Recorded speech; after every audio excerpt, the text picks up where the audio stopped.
በደቡብ ወሎ ዞን ከላላ ወረዳ ላለፉት ሳምንታት ነዋሪውን ግራ አጋብቶ ምሽት ደግሞ በከተማዋ ጠባብና ገለልተኛ መንገዶች ላይ ስጋትን ፈጥሮ የሰነበተው የዝርፊያ ድራማ ዛሬ ማለቂያ የሌለው ሳቅና መደነቅን ጥሎ አልፏል። ነገሩ እንዲህ ነው። ጨለማን ተገን በማድረግ እጅ ወደ ላይ በሚል አስፈራሪ ዛቻ ምሽቱን በእግር የሚንቀሳቀሱ ሰዎችን ሞባይል ስልክና ንብረት ሲዘርፉ የነበሩ አራት ግለሰቦች የወረዳውን ሕዝብ እርስ በርስ ሲያነጋግሩ ሰንብተዋል። ግማሹ ነዋሪ ይህንን ያልተለመደ ነገር ማን ሊያደርገው ይችላልን እያለ ሲያጉረመርም፣ ሌላው ደግሞ የጦር መሳሪያ የታጠቁ የላይኛው ወይም የታችኛው ታጣቂዎች ሳይሆኑ አይቀርም እያለ በጥርጣሬ ውስጥ ከርሟል። ነገር ግን የሌባ ቀን አንድ ቀን ነው እንዲሉ ዛሬ ያ የፍርሃት ጉም ተገፎ እውነታው በአደባባይ ሲጋለጥ ነገሩ ሁሉ ወደማይጠበቅ አስቂ ትዕይንት ተቀይሯል። አራቱ ዘራፊዎች በጸጥታ አካላት ክትትል እጅ ከፈንጅ መያዛቸው በተሰማ ጊዜ የከላላ ወረዳ ሕዝብ ጉዳዩን ለማየት ስራ አቁሞ ልክ እንደ ትልቅ በዓል በነቂስ ወደ አደባባይ ወጥቷል። ይሁንና የተሰጣቸውን አስተማሪ ቅጣት ግን በቦታው የተገኘውን ሰው ሁሉ በሳቅ ሆዱ እስኪነፍር ድረስ ያዝናና ነበር። ዘራፊዎቹ በሰላም አስከባሪና በመከላከያ ሰራዊት አባላት ታጅበው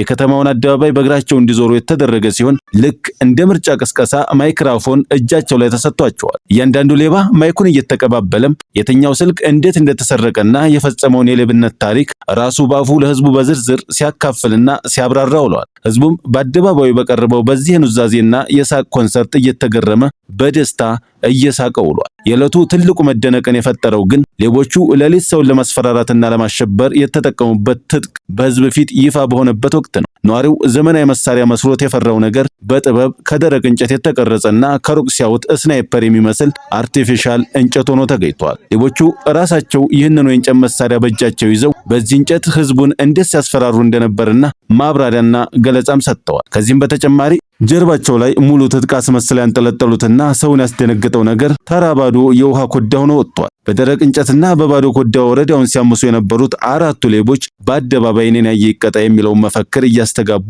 በአደባባዩ ሲዞሩ ውለዋል። የአካባቢው ማህበረሰብም በነገሩ እጅግ ከመገረሙ የተነሳ ላለፉት ቀናት በባዶ ዕቃና በእንጨት ተሸብሮ በመቆየቱ እርስ በርስ እየተጠቃቀሰ በፈገግታ ተሞልቷል። በተለይም መሳሪያው ተራ ግንድ መሆኑን የተመለከቱ አንዳንድ ወጣቶች የዚህን እንጨት ቅርጽ ያወጣውን ሰው ተሰጥኦ በቅጡ ባይጠቀምበትም ክህሎቱ ግን የሚናቅ አይደለም በማለት ጉዳዩን ወደ ቀልድ ቀይረውታል። ወረዳው ወደ ቀድሞ ሰላሙ በመመለሱ መላው የከተማው ነዋሪ የተሰማውን ደስታ በሳቅና በጭብጨባ በድምቀት ገልጿል። በመጨረሻም አራቱ የእንጨት ስናይፐር ታጣቂዎች ከአደባባይ ትዕይንቱ በኋላ ህጋዊ አካሄዱ ይቀጥልባቸው ዘንድ ወደ ፖሊስ ጣቢያ ተወስደዋል። ለወቅታዊና ፈጣን መረጃ አፋፍ ወቅታዊን ፎሎ በማድረግ ይከታተሉ።